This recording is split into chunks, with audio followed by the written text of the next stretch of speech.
पूरी दुनिया में सर्वे दिखाए जाते हैं, पहले जाकर बताते हैं कि ये हम सवाल करेंगे और ये आपने जवाब देना है, वो भी वीडियो आ चुकी है। हम हर हलके में मुकाबला करेंगे। NA-47 से मैं इलेक्शन लड़ रहा हूँ। आप तो इस बात पे आए हैं कि बल्ले का निशान वापस ले लिया जाए। तो हम उम्मीद रखते हैं कि चंद मिनट्स के बाद या कुछ थोड़ी देर के बाद उसका फैसला मुतवक्के है। देखें, बल्ला हमारा निशान है, हमारा ये हक है कि वो हमें मिले। ये सिर्फ पार्टी का हक नहीं है, ये अवाम का हक है। पाकिस्तान में या हमारे सराउंडिंग कंट्रीज में अगर आप देखेंगे 70% से जायद आबादी अनपढ़ है। अब एक अनपढ़ आदमी को पहचान कैसे होगी कि मैंने किसको वोट देना है, मैंने अपना हक के हुक्मरानी किसके हाथ में देना है, क्योंकि जमहूर का फैसला ही जमहूरियत कहलाता है। अगर आप जमहूर को डिप्राइव कर दें कि वो अपने बुनियादी हक से महरूम हो जाएं, तो ये जमहूरियत नहीं कहलाएगी, ये जमहूरियत के नाम पे ढोंग तमाशा कहलाएगा।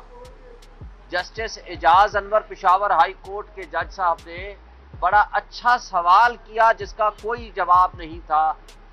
वो शिकायत कुनिंदा जो हमारे खिलाफ गए हुए हैं, वो ये था कि आपको जब पीटीआई में अपने आप को आप क्लेम करते हैं तो आपको तो चाहिए था कि आप ये कहते कि इंट्रा पार्टी इलेक्शन कराएं लेकिन बल्ले का निशान वापस ना लें।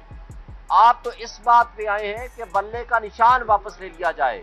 तो लिहाजा आप पार्टी के अंदर हैं या पार्टी के मफाद के खिलाफ काम कर रहे हैं। तो मैं समझता हूं कि ये बहुत पर्टिनेंट और इम्पोर्टेंट क्वेश्चन था। इससे ये साबित होता है कि कुछ लोग प्रॉक्सी हरकतें करके किसी और का एजेंडा ले करके बल्ले के निशान से कौम को, अवाम को और पीटीआई को महरूम करने की साजिश का हिस्सा बन के हमारे खिलाफ इलेक्शन कमीशन में गए। लेकिन बदकिस्मती से इलेक्शन कमीशन इस वक्त सहूलतकारी कर रहा है उस माफिया को वाकोवर देने के लिए, उस शहनशाह करप्शन नवाज शरीफ और उसके लवाहिकीन को ये बेनिफिट देने के लिए कि किसी तरीके से कॉम्पिटिटिव प्रोसेस से सबसे बड़ी पॉलिटिकल पार्टी पीटीआई को वहां से आउट कर दिया जाए। कल ही परसों ही मेरे हलके से, जो कि NA-47 से मैं इलेक्शन लड़ रहा हूं, हमारे एक दोस्त सोशल मीडिया के, उसने सर्वे किया जो कल आपने देखा होगा, जिसमें 90% हमारे साथ अवाम और कौम खड़ी है पीटीआई और हम मेरे साथ खड़ी है, जबकि उसके मद्दे मुकाबिल 10% से भी कम पीडीएम की तमाम जमातों को वो वोट मिले। वो पूरे एरिया और हलके का ये एक सर्वे था। और फिर जब सर्वे हमारे हक में आने शुरू हुए, इसके बावजूद कि इलेक्ट्रॉनिक मीडिया में हमारे ऊपर बहुत सारी पाबंदियां आयद हैं, कुछ नादीदा लोगों के कहने पे या माफिया के साथ आशीर्वाद करते हुए, लेकिन उसके बावजूद जब उन्होंने और सुनो टीवी ने और कई टीवीज ने जब सर्वे जारी किए तो पैमरा बीच में आ गया सहूलतकारी करते हुए कि जनाब कोई जो है इलेक्ट्रॉनिक मीडिया का या टीवी चैनल सर्वे ना दिखाया करे। भाई ये इलेक्शन है या ये सिलेक्शन है? पूरी दुनिया में सर्वे दिखाए जाते हैं, पूरी दुनिया में ये मौका दिया जाता है कि तमाम पार्टीज का सर्वे किया जाए और सहाफत की आज़ादी है, इसमें राइट टू इंफॉर्मेशन है। आर्टिकल 19 इसमें है, आर्टिकल 19A है कि हर किसी को मौका मिले और पता चले कि कौन कितने पानी में है। तो मैं समझता हूं कि आज जो साजिशें पीटीआई और पीटीआई के लीडर्स और पीटीआई के वर्कर्स के खिलाफ हो रही हैं, ये बहुत काबिल मुज़म्मत हैं। सिर्फ यही नहीं बल्कि इसके साथ आपने पिछले 15 दिन का मुलाहजा किया, नॉमिनेशन फॉर्म्स छीनने, सिकंदर प्रपोजर को उठाने, अगवा करने, तशद्दुद करने, कैंडिडेट्स के ऊपर तशद्दुद करने, उनको उठाने, अगवा करने, उनको गिरफ्तारियां, ये सारे उस प्रोसेस का हिस्सा रही। और जिस थोक के हिसाब से रिटर्निंग ऑफिसर्स ने हमारे नॉमिनेशन फॉर्म्स रिजेक्ट करे बाशमूल मेरे, मैं समझता हूं कि ये निहायत काबिल मुज़म्मत हरकत है। ये आइन की खिलाफ वर्जी है, ये कानून की खिलाफ वर्जी है, ये आइन और जमहूरियत का तमाशा करने के बराबर है। देखें, आज हम आगे चलते हैं। जो माजी में हुआ छोड़ दें फॉर द टाइम बीइंग, लेकिन क्या हम फ्री एंड फेयर इलेक्शन के बगैर इस मुल्क की जमहूरियत को मजबूत कर सकते हैं? जवाब एक ही है, नहीं। क्या फेयर ट्रांसपेरेंट इलेक्शंस के बगैर मुल्क की मईशत को दुरुस्त कर सकते हैं? जवाब है नहीं। क्या फ्री एंड फेयर इलेक्शन के बगैर सियासी अदम इस्तेहकाम को खत्म कर सकते हैं? इसका जवाब है नहीं। तो फिर जवाब एक ही है कि जो शख्स, जो इदारा, जो लोग इस मुल्क के साथ मुखलिस हैं, उनके लिए एक ही हिदायत और नसीहत है कि आए इस मुल्क की जड़ें खोखली करने की बजाय, इस मुल्क के इकाइयों को कमजोर करने की बजाय, आए हम मजबूती के साथ इस मुल्क को मजबूत करें। और उसका वाहिद हल फ्री एंड फेयर इलेक्शंस हैं, इसलिए कि आपके पास डॉलर का इनफ्लो तब आएगा जब आप एक मुस्तहकम हुकूमत बनाएंगे जिसको पब्लिक की सपोर्ट हासिल होगी। इसलिए कि आपको जब सख्त फैसले करने होंगे तो पब्लिक की सपोर्ट के बगैर नहीं कर सकेंगे, वरना जो तमाशा हमने 18 महीने में पीडीएम की हुकूमतों के दरमियान देखा, इस मुल्क को डिफॉल्ट के करीब ले गए, तो इससे ज्यादा बदतर सूरत हाल होगी, क्योंकि लूले लंगड़े और सियासी यतीम अगर हमारे सरों पे मुसल्लत करने की कोशिश करेंगे तो उसका अंजाम ये होगा कि आज आपका डॉलर इनफ्लो बंद हो गया है, आज आपकी महंगाई अपने उरूज पे है, आज बिजली का रेट आप देख लें, पेट्रोल को देख लें, डॉलर का रेट देख लें, आप बदतरीन माशी तबाही की तरफ जा रहे हैं। जबकि इसके मद्दे मुकाबले में इमरान खान का जो लास्ट टेन्योर था, इसके बावजूद 3.5 पौने 4 सालों में 2 साल उनका कोरोना में भी गुजरा, फिर भी लास्ट टाइम 6.2% जीडीपी थी।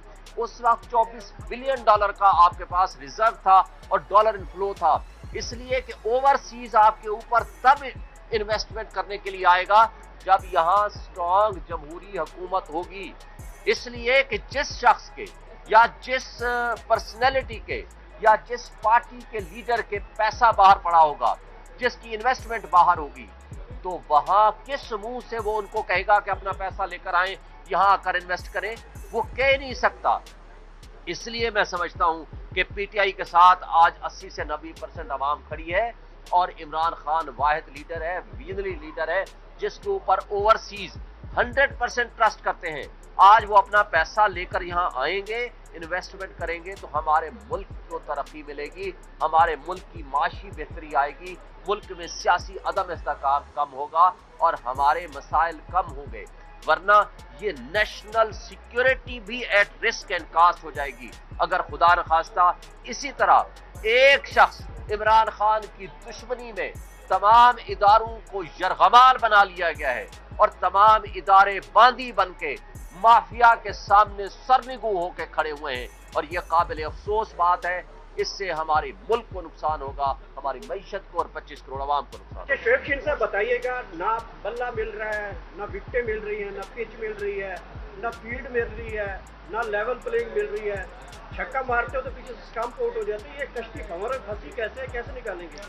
आज भी थर थर कांप रहे हैं वो लोग जो हमें बल्ले का निशान नहीं लेने देते। आज भी वो कांप रहे हैं वो लोग जो हमारे लोगों को उठा रहे हैं, लोगों के ऊपर तशद्दुद कर रहे हैं। इस सब कुछ के बावजूद जो हमारे साथ हो रहा है, इस जुल्म, जबर और बर्बरियत के माहौल के बावजूद भी हम हर हलके में मुकाबला करेंगे, हमारा हर लीडर और वर्कर मुकाबला करेगा, इलेक्शन लड़ेंगे और इलेक्शन जीतेंगे। आपको अगर 1 साल पहले याद होगा, इमरान खान का इंटरव्यू, 4 बातें की थी इमरान खान ने। नंबर 1 कि ये लंदन प्लान के तहत ये मुझे जेलों में बंद करेंगे।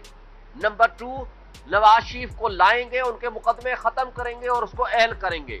2 तीसरी बात उन्होंने ये की थी कि हमारी पार्टी को डिसमेंटल करने की कोशिश करेंगे, लेकिन ये 3 बातें मुकम्मल हो चुकी हैं।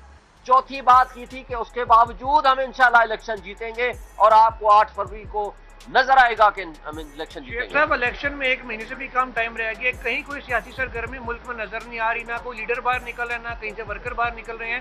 आप हर हल्के मुकाबला करने के कह रहे हैं, कैंपेन कौन चला रहा है? आपके अक्सरियत तो कैंडिडेट साहब के वकील हैं, वो सुबह शाम अदालतों में रहते हैं।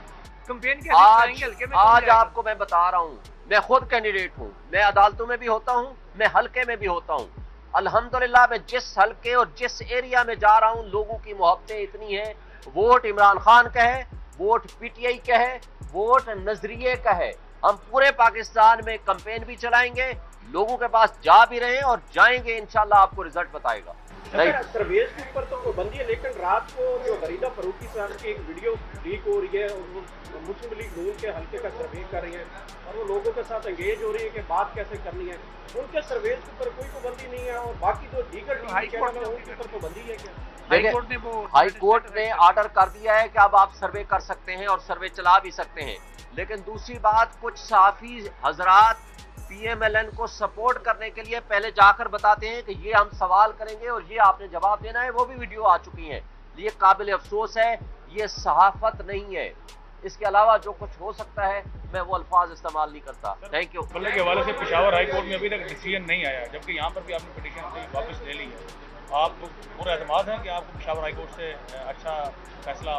देखें, हम यहाँ इसलिए वापस लिए हैं कि हमने वहाँ हाई कोर्ट में ये स्टेटमेंट दी हुई थी।